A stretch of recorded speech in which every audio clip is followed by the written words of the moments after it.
Assalamu alaikum. Today we will start the lecture number 6 of the current lecture series Fuel Chemistry. In this lecture we will discuss the characteristics of the good fuel. तो सबसे पहले जो सा characteristic है वो है high calorific value. तो calorific value हमने प्रीवियस लेक्चर में भी डिस्कस किया था कि calorific value basically amount of heat होती है। जब हम फ्यूल को बर्न करते होते हैं तो उस दौरान जो फ्यूल से अमाउंट ऑफ हीट प्रोड्यूस होती है उसको हम कहते होते हैं कैलोरीफिक वैल्यू। तो जिस फ्यूल की कैलोरीफिक वैल्यू जितनी ज़्यादा हाई होती है वो उतनी ज़्यादा हीट प्रोड्यूस करता है, और जिसकी वैल्यू जितनी लो होती है कैलोरीफिक वैल्यू वो उतनी कम हीट को प्रोड्यूस करता है। लेट्स सपोज ये जो सी नेचुरल गैस है इसकी जो सी हमारे पास कैलोरीफिक वैल्यू वो 80 डिग्री सेल्सियस है, जबकि जो सी एलपीजी या लिक्विड पेट्रोलियम गैस इसकी 500 डिग्री सेल्सियस है। तो इसलिए हम एलपीजी को यूज़ करते हैं for industrial purposes instead of natural gas. जो नेचुरल गैस होती है उसको हम डोमेस्टिक पर्पजेज के लिए यूज़ करते हैं, जबकि जो एलपीजी है इसको हम इंडस्ट्रियल पर्पजेज के लिए यूज़ करते हैं because it releases more heat. ठीक है, क्योंकि इसकी कैलोरीफिक वैल्यू हाई है और ये फ्यूल के तौर पे ज़्यादा वायबल है।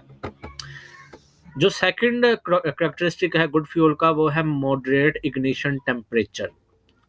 तो इग्निशन टेम्परेचर क्या होता है? ये बेसिकली वो मिनिमम टेम्परेचर होता है जो कि हमें चाहिए होता है फ्यूल को प्री हीट करने के लिए या फ्यूल को जलाने के लिए। उस मिनिमम टेम्परेचर को हम कहते होते हैं इग्निशन टेम्परेचर। तो अगर इग्निशन टेम्परेचर हाई होगा तो that is safe for transportation and storage, but it show some problem. तो इससे भी प्रॉब्लम प्रोड्यूस होगी, क्योंकि अगर कोई जौन सा फ्यूल है वो इतने हाई टेम्परेचर पे इग्नाइट कर रहा है तो उसको जौन सा हम कंट्रोल नहीं कर सकेंगे उसकी कंबस्टन को। ठीक है, तो इसी तरह से अगर कोई जो फ्यूल है उसकी जो टेम्परेचर इग्निशन टेम्परेचर वो लो है तो वो बहुत ही माइनर टेम्परेचर पर खुद ब खुद ही जल जाएगा और उसको हमारे ट्रांसपोर्ट वगैरह करने में प्रॉब्लम फेस करना पड़ती है। तो इस तरह का भी फ्यूल जौन सा होता है वो हमारे लिए वायबल नहीं होता। ठीक है, तो हमें ऐसा फ्यूल रिक्वायर्ड होता है जो कि मॉडरेट हो, जिसका इग्निशन टेम्परेचर ना बहुत ज़्यादा हो ना बहुत कम हो, क्योंकि इस तरह से हमारा जो फ्यूल होगा उसकी जो कंबस्टन होगी उसको हम कंट्रोल कर सकते हैं। ठीक है, नेक्स्ट जौन सा हमारे पास एडवांटेज है कैरेक्टरिस्टिक है गुड फ्यूल का वो है लो मॉइस्चर कंटेंट। कि जो गुड फ्यूल होता है उसके अंदर जो मॉइस्चर का कंटेंट होता है वो बहुत कम होना चाहिए। ठीक है, तो अब good fuel should contain less moisture content. ठीक है, क्योंकि जो मॉइस्चर होता है वो जो फ्यूल की एफिशिएंसी होती है उसको रिड्यूस कर देता है। सॉलिड के अंदर जो मॉइस्चर कंटेंट होता है वो बहुत लो होता है। ठीक है, लिक्विड के अंदर वाटर मिक्स होता है, जबकि गैस के अंदर लिक्विड मिक्स नहीं होता। ठीक है, 4 नंबर पे है जी लो ऐश कंटेंट। अब जो सा ऐश कंटेंट होता है ये भी बहुत ज़्यादा मैटर करता है गुड फ्यूल के कैरेक्टरिस्टिक में। अगर कोई ऐसा फ्यूल है जिसका जो सा ऐश कंटेंट है वो बहुत ज़्यादा हाई है तो फ्यूल की जो एफिशिएंसी होती है वो बहुत ज़्यादा रिड्यूस हो जाती है। ठीक है, और इस वजह से इसकी कॉस्ट पे भी काफ़ी फ़र्क पड़ता होता है। सॉलिड फ्यूल की अगर हम बात करें तो इसकी ऐश सबसे ज़्यादा प्रोड्यूस होती है, जबकि जो गैस और लिक्विड होते हैं इसकी ऐश प्रोड्यूस नहीं होती। ठीक है, तो इस तरह से जौन सा हमारे पास गैस और लिक्विड होते हैं लो ऐश के कंटेंट के लिहाज से ये हमारे पास ज़्यादा वायबल फ्यूल्स होते हैं। ठीक है, अगर ऐश प्रोड्यूस होगी तो वो जौन सा फ्यूल होगा वो इंडस्ट्री के लिए सूटेबल या गुड फ्यूल नहीं होगा। 5th नंबर पे है कंबस्टन कंट्रोल। जिस तरह के हमने ऊपर डिस्कस किया था कंबस्टन को, कि गुड फ्यूल हमेशा वो होता है जिसको हम कंबस्टन को कंट्रोल कर सकें। मतलब क्या है कि जब हम उसको इग्नाइट करवाना चाहें, जब हम उसको जलाना चाहें तो वो जल जाए, और जब हम उसकी इग्निशन को स्टॉप करना चाहें तो वो इजीली स्टॉप हो जाए। तो इस तरह के फ्यूल को हम कहते होते हैं कि इसकी कंबस्टन कंट्रोल है। ठीक है, तो जिस तरह से गैसियस फ्यूल्स हैं, गैसियस फ्यूल्स को हम इजीली उसको कंबस्टन कंट्रोल कर सकते हैं। ठीक है, जबकि हम लिक्विड फ्यूल की बात करें तो इसको डिफ़िकल्ट होता है, और जो सा सॉलिड फ्यूल की अगर हम बात करें तो इसकी कंबस्टन को कंट्रोल करना सबसे ज़्यादा डिफ़िकल्ट होता है। It is most difficult to control the combustion of the solid fuel. अगर हम इसका ऑर्डर देखें तो जो गैसियस फ्यूल होता है उसकी कंबस्टन कंट्रोल हम सबसे ज़्यादा इजीली कर सकते हैं, उसके बाद लिक्विड है, और जो सबसे डिफ़िकल्ट होता है वो सॉलिड फेज होता है। 6th नंबर पे कैरेक्टरिस्टिक है जी गुड फ्यूल का ईज़ ऑफ अवेलेबिलिटी। ठीक है, अब जो उनसे फ्यूल सिलेक्शन होती है वो भी बहुत ज़्यादा मैटर करती होती है गुड फ्यूल के ऊपर, क्योंकि जो भी इंडस्ट्री ने फ्यूल सेलेक्ट करना होता है वो उसका लॉन्ग टर्म प्लानिंग होता है। तो जो इंडस्ट्री होगी वो हमेशा वो फ्यूल सेलेक्ट करेगी जो कि अवेलेबल हो फॉर 20 to 30 ईयर्स। ठीक है, अगर हम इसका देखें कि ईज़ ऑफ अवेलेबिलिटी की कोई एग्जांपल देखें कि इसका क्या इफेक्ट होता है पेट्रोलियम के ऊपर या इंडस्ट्री के ऊपर, तो recently power plant of Pakistan has was based upon gas. तो पाकिस्तान के जितने भी पावर प्लांट जो कि गैस पे बेस्ड करते थे, तो उनमें गैस शॉर्टेज की वजह से जो 60% इंडस्ट्रीज हैं पाकिस्तान में वो क्लोज हो चुकी हैं गैस शॉर्टेज की वजह से, जिसकी वजह से जो पेपर है, paper is expensive because Pakistan largest paper industry is closed. तो इस वजह से पेपर जो है वो बहुत ज़्यादा एक्सपेंसिव हो गया पाकिस्तान में, क्योंकि पाकिस्तान की जो सबसे लार्जेस्ट इंडस्ट्री है पेपर की वो क्लोज हो चुकी है। वजह क्या थी? गैस की शॉर्टेज की वजह से, क्योंकि उसका जो फ्यूल डिपेंडेंट था वो गैस फ्यूल था। उसके बाद firstly industries based upon the electricity. पहले जो इंडस्ट्रीज होती थी वो इलेक्ट्रिसिटी पे डिपेंड करती होती थी, लेकिन उसके बाद ये जो सा piping made as a result of gas, तो जब गैस के फ्यूल पे डिपेंडेंट हुई तो उसके बाद पाइपिंग वगैरह को अरेंज किया गया। Piping is use for coal to converted into gas. जो भी फ्यूल होता है उसको गैस में कन्वर्ट करने के लिए या स्ट्रीम के अंदर कन्वर्ट करने के लिए उसको पाइपिंग को यूज़ किया जाता है। तो इस तरह का एक पावर प्लांट साहिवाल के अंदर है, जिसके अंदर जो सा कोल होता है उसको गैस के अंदर कन्वर्ट किया जाता है।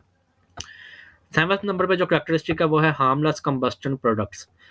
जो गुड फ्यूल होता है हमेशा वो होता है जो कि इन्वायरमेंटल फ्रेंडली हो, यानी कि वो हार्मफुल प्रोडक्ट्स को प्रोड्यूस ना करे जो कि हेल्थ के लिए नुकसानदेह हो, हार्मफुल हो। इन आवर फ्यूल प्रोड्यूसर्स जो जनरली फ्यूल्स होते हैं वो प्रोड्यूस करते हैं कार्बन डाइऑक्साइड एंड वाटर, लेकिन ये जो सी दोनों प्रोडक्ट है कार्बन डाइऑक्साइड और वाटर ये हार्मलेस है। लेकिन अगर ये लंबे अरसे तक रहेंगे तो ये कुछ ना कुछ नुकसान पहुंचाती हैं, क्योंकि ये ग्लोबल वार्मिंग और ग्रीन हाउस इफेक्ट काज करती होती है, जिसकी वजह से जो सा टेम्परेचर होता है वो बहुत ज़्यादा रेज हो जाता है। For a short term carbon dioxide and water are harmless. इसके अलावा जो उनसे दूसरी बाई प्रोडक्ट्स बनती होती हैं कंबस्टन के अंदर, जिस तरह से sulphur dioxide, sulphur trioxide, nitrogen monoxide, hydrogen sulphide, ammonia, nitrogen dioxide. तो इनमें जो सी नाइट्रोजन होती है वो क्या होती है? इनकम्बस्टिबल होती है, नाइट्रोजन को जलाया नहीं जा सकता, जिसकी वजह से ये हार्मफुल होती है और it also results in the oxygen depletion in London. 8th number पे जो कैरेक्टरिस्टिक है वो है लो कॉस्ट। अब जो कॉस्ट और क्वालिटी होता है इसके दरमियान में बैलेंस करना बहुत ज़रूरी होता है। हमारा जो फ्यूल होता है उसकी जो सी क्वालिटी होती है वो अच्छी होनी चाहिए और उसकी जो कॉस्ट होती है वो मिनिमम होनी चाहिए, यानी कि इन बिटवीन होनी चाहिए, मॉडरेट होनी चाहिए, ठीक है। नॉट मच और नॉट लेस, यानी कि ना बहुत ज़्यादा होनी चाहिए ना बहुत कम होनी चाहिए, क्योंकि हम फ्यूल के प्राइस को इतना ज़्यादा कम रखेंगे तो उसकी जो सी क्वालिटी होगी हमें उस पर कंप्रोमाइज़ करना पड़ेगा। तो फ्यूल की जो क्वालिटी होती है उसको गुड करने के लिए हम जो फ्यूल की कॉस्ट रखते होते हैं ना वो बहुत ज़्यादा होनी चाहिए और ना बहुत कम होनी चाहिए। 9th नंबर पे जो कैरेक्टरिस्टिक है वो है इजी टू ट्रांसपोर्ट। अब गुड फ्यूल का कैरेक्टरिस्टिक ये भी है कि जो फ्यूल है उसको हम ट्रांसपोर्ट करते होते हैं एक कंट्री से दूसरे कंट्रीज में, ठीक है, तो उसको ट्रांसपोर्ट करना भी ईजी हो, ठीक है। अब इसकी डिफरेंट कंडीशंस होती हैं। अगर तो हमने ट्रांसपोर्ट करना है थ्रू पाइपलाइन, तो पाइपलाइन के लिहाज से जो सबसे ईजी होता है ट्रांसपोर्ट वो होती है गैसेस। अगर हमारा फ्यूल गैसियस फॉर्म में है तो उसको ट्रांसपोर्ट करना सबसे ईजी होगा पाइपलाइन के लिहाज से। लेकिन अगर विदाउट पाइपलाइन हमने ट्रांसपोर्ट करना है फ्यूल को तो सबसे जो डिफिकल्ट होगा फ्यूल को ट्रांसपोर्ट करना वो गैसियस फ्यूल होगा।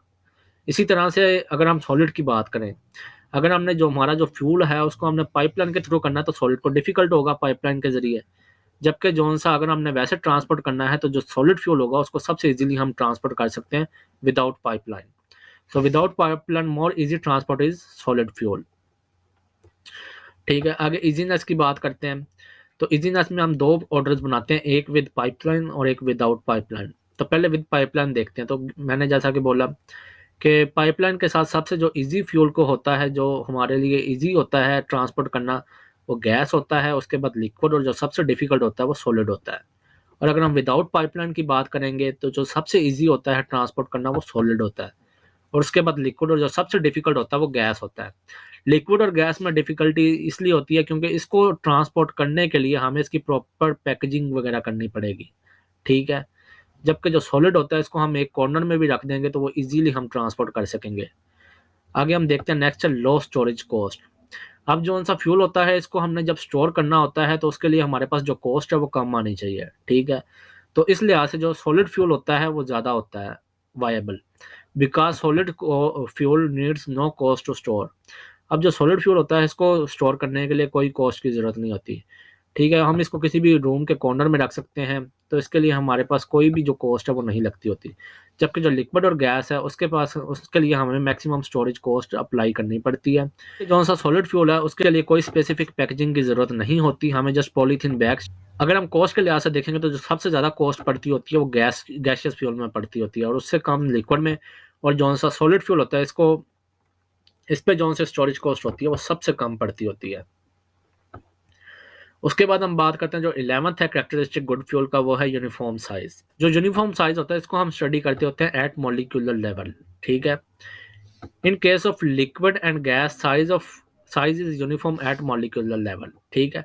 अब जो सा फ्यूल होता है, फ्यूल के अंदर जो पार्टिकल्स होते हैं उसका साइज भी बहुत मैटर करता होता है, ठीक है। हम देखते हैं किस तरह लिक्विड और गैस की अगर हम बात करें तो उसका जो पार्टिकल्स होते हैं उनका साइज यूनिफॉर्म होता है और सेम होता है, तो इनकी कंबस्शन जो सी होती है वो ईजिली हो जाती है। और जबकि अगर हम बात करें सॉलिड फ्यूल की, सॉलिड फ्यूल के अंदर अगर हम इस तरह के फ्यूल को पार्टिकल्स को जला रहे हैं जिसमें लार्ज पार्टिकल्स भी हैं और स्मॉल पार्टिकल्स भी हैं, तो जब हम व्हेन लार्ज और small size fuel is present then small particles can't burn.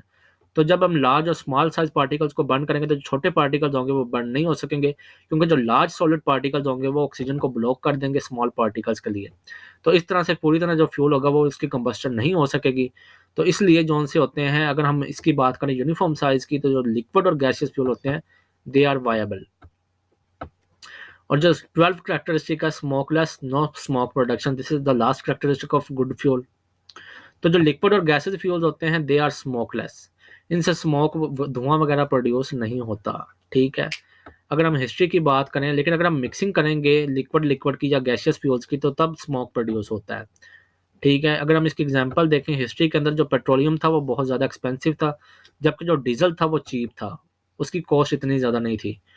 तो हुआ क्या कि लोगों ने क्या किया कि डीजल को पेट्रोल के अंदर मिक्स करके बेचना शुरू कर दिया, जिसकी वजह से स्मोक प्रोड्यूस होता था। तो गवर्नमेंट ने फिर क्या एक्शन लिया, फिर गवर्नमेंट ने डीजल को एक्सपेंसिव बना दिया।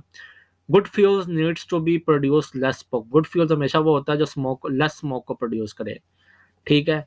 और इस चीज़ का ज़्यादा ध्यान रखा जाता है इंडस्ट्रियल लेवल के अंदर, क्योंकि ये लॉन्ग टर्म प्लानिंग होती है।